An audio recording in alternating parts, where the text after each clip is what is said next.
kartu bebas. dengan pertanyaan jodoh. Nah, jodoh aja. Oke. Ambil satu, tumpuk ataupun bebas terserah, nanti lo bisa atur lagi. Cepet ya kalau bisa.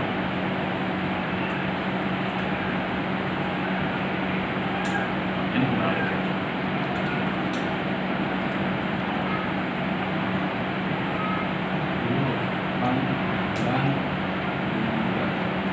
Oke, 10 ya.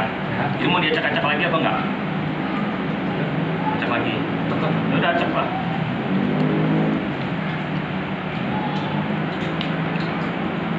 Kalau misalkan gue tanya ke lo, satunya mau dimulai dari sini apa dari sini?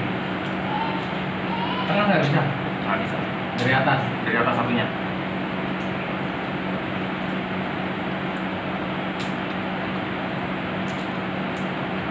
Bantuin buka.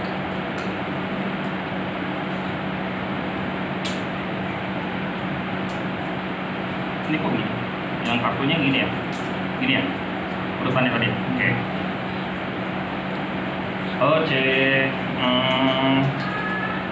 Gini bro, yang lagi lo rasain sebenarnya lo masih ada perasaan sayang. Oke.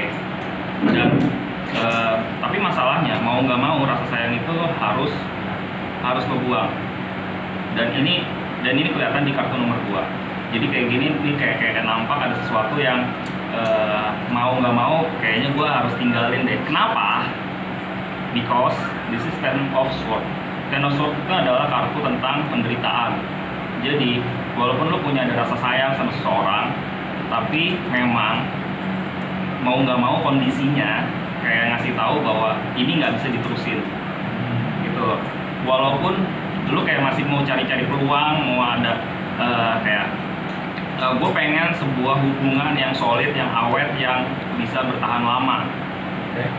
Dan itu pernah terjadi sebelumnya di zaman dulu, cuman yang namanya apa ya, lo nggak bisa mendapatkan kepuasan dari hubungan lo yang seperti itu zaman dulu. Jadi kayak walaupun lo sudah berusaha sebaik mungkin, tapi kayak ada aja kayak sesuatu yang mentok gitu loh. Gua nggak bisa memuaskan sebagaimana kemauan pasangan gua di masa lalu. Oke, sekarang nih kalau misalkan untuk kedepannya lo ada kemungkinan memang gue pengen cari lagi, tapi untuk mencari lagi ini kayaknya memang harus melewati fase yang ini dulu sampai baru lo bisa jadi seorang pemuda yang keluyuran, yang bebas, yang bisa menciptakan segala yang lo pinginin seperti yang ini. Nah, terus untuk saat ini sebenarnya lo udah ada nih, kalau gua boleh sok tahu kayaknya ada yang udah lo incer.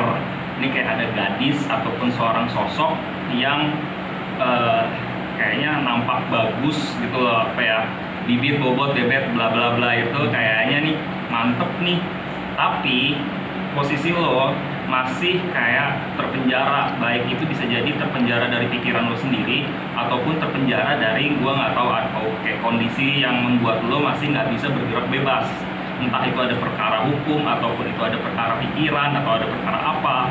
Nah, sekarang tantangannya gimana?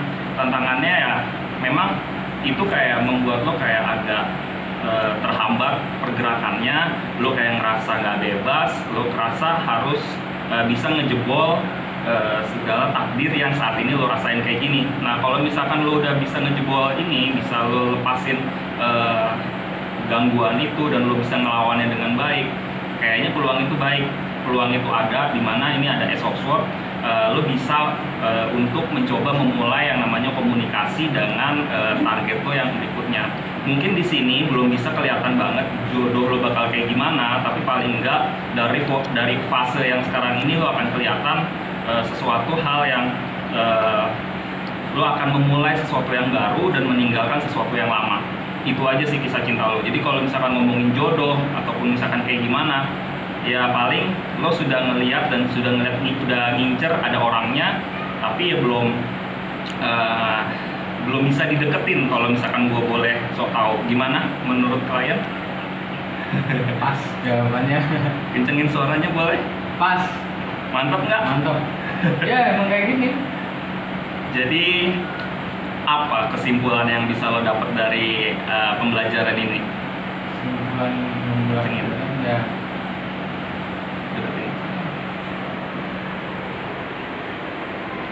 Jadi juga harus ambil tindakan yang ini dong. Betul, jadi harus ngelepasin. Lepasin dulu ya. Kalau misalkan udah lepas, lepas, baru. jadi lo bisa ngeluarin perasaan lo yang memang harusnya itu untuk orang lain, lo bisa.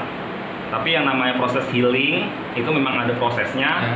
Kalau misalkan lo prosesnya udah beres, ya mungkin hal-hal kayak gini udah gampang aja. Oke, gitu ya. Ya, terima kasih. Terbantu? Ya, terbantu. Thank you. Makasih. Terima kasih banyak.